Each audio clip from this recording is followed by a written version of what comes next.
Buenas tardes, mi nombre es David Vázquez, el Macondo, y a continuación te presentaré cómo utilizar esta tabla de carbonatación lo más sencillo posible. Seguramente muchos de nosotros hemos visto esta tabla en algún foro cervecero, en algún blog, algún amigo nos la ha pasado. Cuando tenemos la duda de cómo carbonatar una cerveza, cómo carbonatar un barril, y nos ponen esta tabla donde nos indica grados centígrados, PCI y volúmenes de CO2. Pero muchas veces nos quedamos viendo esta tabla y pensamos, ¿y cómo funciona? ¿Qué es lo que tengo que hacer para que me dé esos volúmenes de CO2? Porque me indica temperatura, me indica los PCI, pero no me indica el tiempo. Ahí es cuando surge nuestra duda. Sabemos que todas estas son variables, pero dices, ¿y el tiempo? ¿En dónde está? A continuación te explicaré cómo se carbonata en función del tiempo y de los aparatos necesarios. Aquí vemos en la tabla ya coloreada del lado izquierdo los grados centígrados a los que debe de estar nuestra cerveza. Arriba los PCI en los que podemos elegir que pase CO2 por nuestro regulador, y en verde los volúmenes de CO2 deseados a los cuales queremos meterle a nuestra cerveza. Ejemplo, a una IPA se le ponen 2.5 a 2.9 volúmenes de CO2. Un Stout anda en 2.1 a 2.5 volúmenes de CO2, y las lámbicas llegan a veces hasta los 3.5 volúmenes de CO2. Tenemos un ejemplo aquí en esta tabla. Si queremos 2.5 volúmenes de CO2 en nuestra cerveza, en este caso una IPA, le tomamos la temperatura y resulta que está en 2 grados centígrados. La tabla nos indica que para 2 grados centígrados y queremos 2.5 volúmenes de CO2, tenemos que meterles 10 PCI constantes con nuestro regulador. Entonces conectamos el regulador al barril a 10 PCI y empezamos a meter CO2.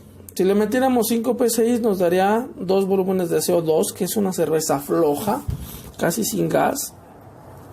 Si le metiéramos 20 PCI nos daría una cerveza con 3.6 volúmenes de CO2, una cerveza casi sobrecarbonatada.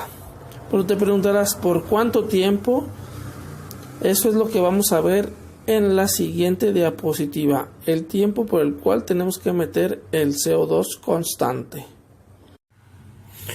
El tiempo va a estar en función de la saturación de CO2. Esto quiere decir que va a depender de cuánto se tarde en saturar el CO2.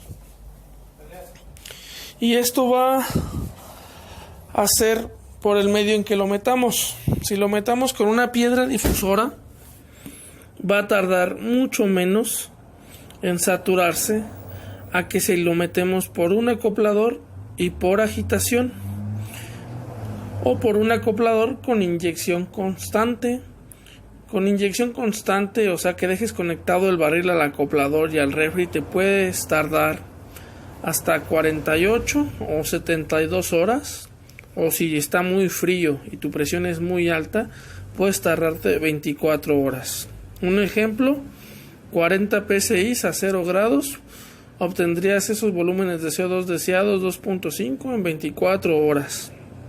O con inyecciones constantes, que le estés inyectando cada 4 horas esos 10 PCI o cada 3 horas hasta que lleguemos a la saturación. La saturación se alcanza cuando ya el gas no puede retener más CO2, cuando ya no puede alcanzar más, cuando ya no puedes meterle más y lo purgas y todo el CO2 sale. En cambio, cuando se nota que lo ha absorbido, tú metes los 10 PCI y a las 2 horas vas y lo purgas y no sale nada, no expulsa nada. Esto quiere decir que lo absorbió todo. Pero cuando tú ya llevas ciertas inyecciones, digamos llevas unas 10 inyecciones de 4 horas cada una, y en la última inyección lo purgas y todo el CO2 sale como que no hubiera absorbido nada, esto quiere decir que ya llegó a la saturación y que tu cerveza ya está carbonatada. El otro método es con la bomba QuickCarb, que es un método realmente muy sencillo, donde te puede carbonatar tu cerveza en 1 hora o 2 horas, eso es dependiendo del volumen. Entonces, amigos, tenemos en resumen la tabla. Aquí está otra tabla, la más famosa, la que es en grados Fahrenheit, donde nos va a indicar que la carbonatación va a estar controlada por la variable tiempo y temperatura.